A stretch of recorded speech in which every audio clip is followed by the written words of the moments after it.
উৎসবমুখর পরিবেশে ভোট দিয়ে নেতা নির্বাচন করেছে কুষ্টিয়া সরকারি কলেজ ছাত্রদল। গণতান্ত্রিক উপায়ে নেতা নির্বাচন অংশ নিয়েছেন কলেজ ছাত্রদলের নেতাকর্মী ছাড়াও সাধারণ শিক্ষার্থী মিলে সর্বমোট 462 জন।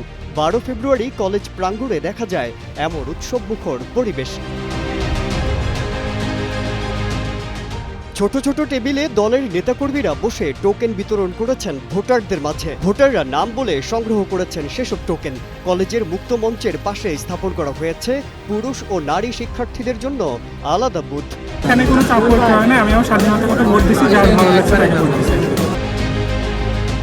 নির্বাচন চলাকালীন সময়ে উপস্থিত হন কেন্দ্রীয় ছাত্রদলের সাধারণ সম্পাদক নাসির উদ্দিন নাসির ও সহসভাপতি তৌহিদুর রহমান আউয়াল। তারা মঞ্চ প্রাঙ্গণে জাতীয় পতাকার সঙ্গে দলীয় পতাকা উত্তোলনের মাধ্যমে কাউন্সিল উদ্বোধন করেন। 2024 সালের যে গণ অভ্যুত্থানের স্পিডই হচ্ছে তরুণদের মতামতকে যে উপেক্ষিত করা হয়েছে, সেই তরুণদের মতামতকে বাংলাদেশ বিনির্মাণে তরুণদের মতামতকে যে ইস্টাবলিশ করা।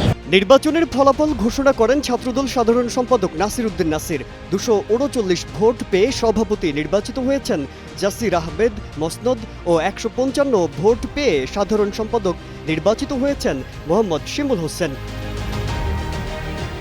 নির্বাচনে পর্যবেক্ষক হিসেবে দায়িত্ব পালন করেন কুষ্টিয়া ইসলামী বিশ্ববিদ্যালয় ছাত্রদলের আহ্বায়ক শাহেদ আহমেদ, সদস্য সচিব মাসুদ রুমি মিথুন ও সিনিয়র যুগ্ম আহ্বায়ক আনোয়ার পারভেজ।